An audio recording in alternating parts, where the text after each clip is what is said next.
in Salisbury near Lake Dunmore, and today we are going out to explore a vernal pool. And it's Earth Day. How perfect is that? And we've been trying to map pools, monitor pools, and really just generate more awareness and conservation concern for pools around the state. We have over 13,000 confirmed and potential vernal pools. It's about a quarter mile uphill. Got a bunch of volunteers from some of the local conservation commissions, some community members, Jim Andrews, who runs the Vermont Herp Atlas. And what we've been doing for the last 30 years is mapping the distribution of reptiles and amphibians in the state. This pool is a wood frog spotted salamander pool. There probably are more people here than there are egg masses in that pool. Jim was my herpetology professor in undergraduate school. I'm going to let Kevin do much of the talking, but I have a hard time not talking. It's Earth Day, so I wanted to be here to go out with one of the leading ecologists and experts in vernal pools and to hear about egg masses. We have vernal pools where we live, and I see them all the time, so I was really curious about what I was looking at. I think most Vermonters are interested in wildlife. Part of the reason they like to live in a state like Vermont is that they have natural areas and they have wild species, and they like to get out and see them. And this is a way that they can contribute while they're out. We took advantage of the situation here just because we were in a nice hardwood forest to find the eastern redback salamander, which doesn't require the vernal pool. And the tip of its tail would be a different color because it regrew that tail. Oh. Because when you're a salamander... that salamander. Yeah. And then we let the salamander find his own way underneath the log. A herpetile is kind of a made-up name that us people in the field use. A herpetile is a reptile or amphibian that's not a bird. Our snakes, our salamanders, our frogs, lizards and turtles and alligators, all that stuff.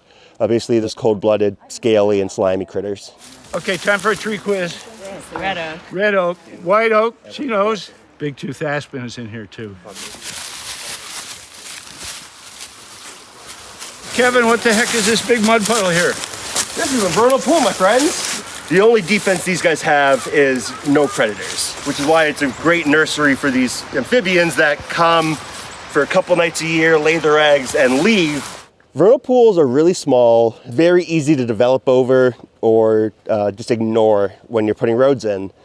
So in order to protect them, you have to know where they are. And in order to know where they are, you have to get out during the couple of months in the spring when they're still being used and are still wet. It's usually a low-lying area forest that fills with water in the snow melt. Because it's isolated from other bodies of water, there's no fish present, and also it's temporary.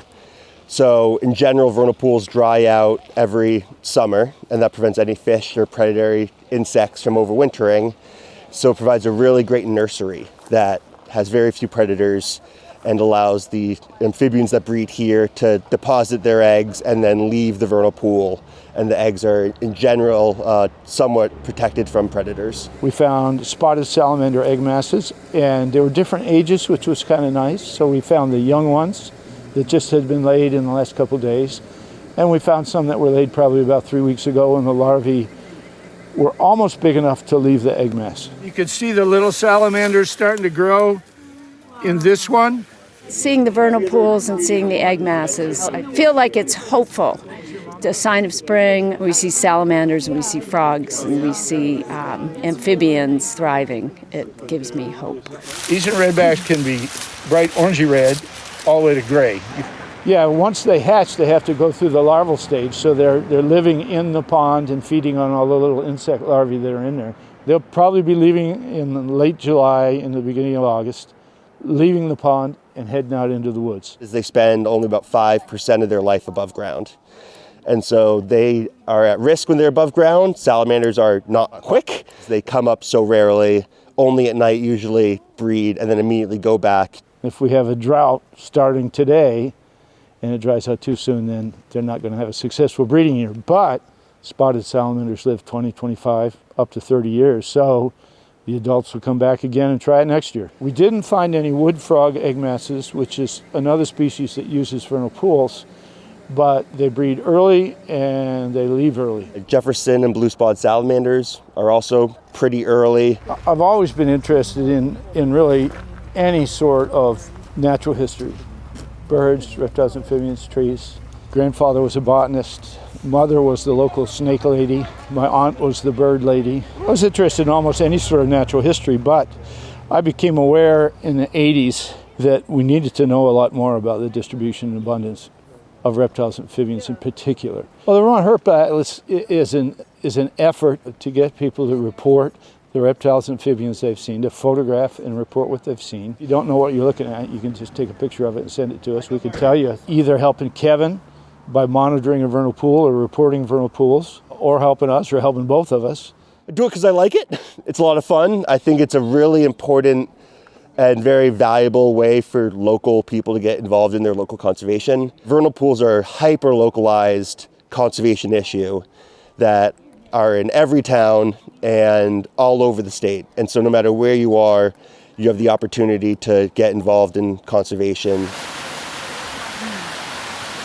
There was a stream just past it, and so we went over there to look for what I call the saturated soil salamanders, those that are associated with streams. That's the northern two-line salamander. It lays its eggs under rocks in the stream. Well, this is our home. This is their home. And it's important that we all realize what they bring to our planet and what they bring to our well-being. And we need to make sure we take care of them, and providing the data for the scientists that are doing the work and helping them with their work feels really important to be able to make sure that we're protecting all of the inhabitants, all of the species. Oh, I just can't wait to go home and look in our own pond. That pool's new to the Atlas, so Yeah.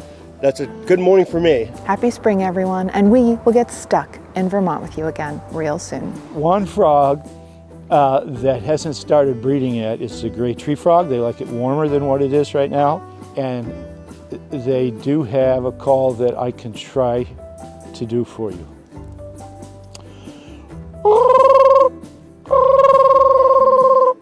That's the males trying to call in the females.